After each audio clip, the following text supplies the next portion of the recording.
পাচ্ছি যে আসলে যে উৎসব মুখর পরিবেশে আসলে আপনাদের এই কার্যক্রম চলছে, সাংগঠনিক কার্যক্রম আসলে আপনার দেখা এবং এই বর্তমান আসলে কীভাবে চলছে এবং আসলে কতটা স্বচ্ছতার মধ্যে আছে বলে আপনারা মনে করেন? ধন্যবাদ আপনাকে, অনেক গুরুত্বপূর্ণ প্রশ্নের অবতারণা করেছেন।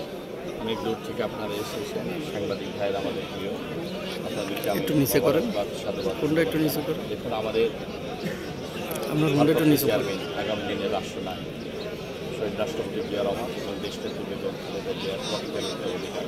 তার নির্দেশনা দলের মধ্যে গণতান্ত্রিক চর্চা সুদৃঢ় সুপ্রতিষ্ঠিত করা যায়। তৃণমূল থেকে ভোটের মাধ্যমে নেতা নির্বাচিত হওয়ার একটি কৌশল পরিকল্পনা তারই অংশ হিসেবে সেই পরিকল্পনা অনুযায়ী তৃণমূল পর্যায়ে প্রত্যেকটি ওয়ার্ডে 200 নেতাকর্মীর ভোটাভোটের ভিত্তিতে 51 সদস্য বিশিষ্ট ওয়ার্ডের কমিটি গঠিত হবে। সেই 9টি ওয়ার্ডের একটা ইউনিয়ন 51 জন গুনতুরে যা হয় সবাই মিলে ভোটের মাধ্যমে ইউনিয়ন পর্যায়ে নেতৃত্ব নির্ধারণ।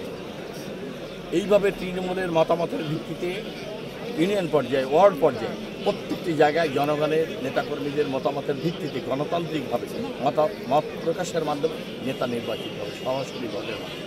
এটা আমি মনে করি জাতীয়তাবাদী দলকে, রাজনৈতিক দলকে শক্তিশালী করবে। তৃণমূলে গণতন্ত্রের চর্চা একটি সুদৃঢ় অবস্থান তৈরি হবে। এতে করে আমরা শক্তিশালী রাজনৈতিক দল গঠন করতে পারব। শক্তিশালী রাজনৈতিক দল ছাড়া শক্তিশালী রাষ্ট্র কখনো প্রতিষ্ঠা করবে এবং তৃণমূলে গণতন্ত্রের চর্চার মাধ্যমে গণতন্ত্র প্রাতিষ্ঠানিক রূপ হবে দলের মধ্যে এবং রাষ্ট্রীয়ভাবে। এটা আমরা দৃঢ়ভাবে আশা করি। কেমন ছাড়া পাচ্ছেন? ব্যাপক দল আপনারা দেখুন, এই 10টি ইউনিয়নের হাজার হাজার নেতাকর্মীরা সকাল থেকে এখানে এসেছে তাদের মতামত দেওয়ার জন্য। তাদের মতামতের ভিত্তিতে নেতৃত্ব নির্ধারিত আমরা বিভিন্ন পরিবেশ শান্তিপূর্ণ অবস্থানে ভারপ্রাপ্ত চেয়ারম্যানের নির্দেশনায় প্রত্যেকটি নেতাকর্মীরা নির্যাতিত নেতাকর্মীরা তাদের মতামত প্রকাশ করে তাদের পছন্দ মতো নেতৃত্ব নির্বাচিত করবে। গণতন্ত্রের শুরু, সেটি আমরা তৃণমূলে বাস্তবায়ন। দলের মধ্যে গণতন্ত্রের চর্চা এবং দেশে এবং দলের মধ্যে গণতন্ত্রকে প্রাতিষ্ঠানিক রূপ দেওয়ার জন্য আমরা এই কাজগুলো। আমাদের কাছে অভিযোগ আছে বিভিন্ন জায়গাতে আপনার আওয়ামী লীগের লোকজনও নাকি এই লিস্টে অন্তর্ভুক্ত হচ্ছে। এই অভিযোগগুলোর জন্য আজকের এই আয়োজন। আপনারা দেখেছেন আমাদের জেলা আহ্বায়ক, সদস্য সচিব এবং সাবেক আহ্বায়ক এবং সমন্বয়কারী সালাম সাহেব, এটিএম আকরাম সাহেব, বীর মুক্তিযোদ্ধা মোজাফর রহমান আলম, জেলার শীর্ষ 3 নেতা এবং অন্যান্য নেতৃবৃন্দ, টিম কমিটি যারা রয়েছে, কামরুল ইসলাম গোরার নেতৃত্বে 3 সদস্য 4 সদস্য বিশিষ্ট টিম, তারা কাজ করছে, যাচাই বাছাই করছে, অভিযোগ দিচ্ছে। এই অভিযোগের ভিত্তিতে প্রমাণিত হলে সেগুলো অবশ্যই তারা বাদ পড়বে, তারা কখনো। আরেকটা বিষয়, বিভিন্ন সময়ে আপনারা যে বিভিন্ন সময়ে যে 15-16 বছর ধরে আন্দোলন সংগ্রাম করছেন, এই আন্দোলন সংগ্রামের ভিতর তো আমরা এখন যত মুখ দেখতে পাচ্ছি, আপনারা যখন আন্দোলন সংগ্রাম করছেন তখন তো এত লোকজন দেখাও যায়নি। তো অভিযোগ আসছে যে এতগুলো লোক যদি ওই সময় থেকে আন্দোলন সংগ্রামে আপনাদের সঙ্গে থাকতেন, সেক্ষেত্রে আরও 10 বছর আগে স্বৈরাচার মুক্ত করা সম্ভব ছিল। এই বিষয়টা একটু বলেন। ঠিকই বলেছেন। দেখুন, গত 17-18 বছর যাবৎ রাষ্ট্র শক্তিকে ব্যবহার করে আপনারা দেখেছেন। এখানে খালেক তালুকদার মেয়র ছিল, তার স্ত্রী এখানে হাবিবুন নাহার মন্ত্রী ছিল।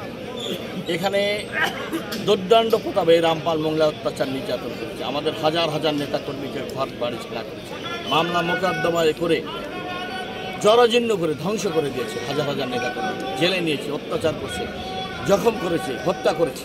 বিগত দিনে 18 বছরের ইতিহাস, এটাকে উপেক্ষা করে আমাদের অনেক নেতাকর্মীরা আজকে মুক্ত পরিবেশে কাজ করতে পারছে। আগে অনেক বাধার মুখে করতে পারেনি, তারপরেও আমাদের নেতাকর্মীরা অনেক ত্যাগ স্বীকার করে, অনেক কষ্ট করে জেল জুলুম অত্যাচার নির্যাতন, ঘর বাড়ি পুড়িয়ে, মল্লিকের বেলে 18টা বাড়ি পুড়িয়ে দিয়েছে, হাজার হাজার নেতাকর্মীকে বাড়ি ছাড়া করেছে, ঘের বাড়ি জায়গা ব্যবসা প্রতিষ্ঠান দখল করে সন্ত্রাসের অভয়ারণ্য রাজত্ব করেছিল খালেক তালুকদার, শেখ হেলাল এবং শেখ হাসিনা। এই বাগেরহাটে তার শেখ হেলালের ছেলে তন্ময় এইখানে রামপাল মোংলায় প্রত্যেকটি, রামপাল শুধু মোংলায় নয়, বাগেরহাটের 9টি উপজেলা 3টি পৌরসভায় সন্ত্রাসের অভয়ারণ্য রাজত্ব কায়েম করেছিল, লুটপাট, নৈরাজ্য, দুর্নীতি এবং অত্যাচার নির্যাতন।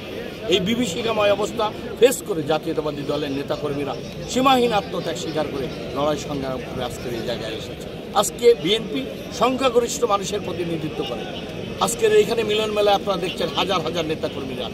আজকে মানুষ মুক্তভাবে তাদের মত প্রকাশ করতে পারার সুযোগ পাচ্ছে বলে আজকে দেখতে পাচ্ছেন লোকে লোকারণ্য হয়েছে, হাজার হাজার নেতাকর্মীরা বিএনপির সাথে রয়েছে, সবচেয়ে জনপ্রিয় রাজনৈতিক দল, এটি সেটা প্রমাণ করছে।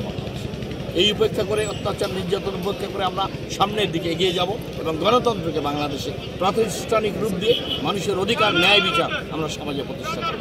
এটি আমাদের লক্ষ্য এবং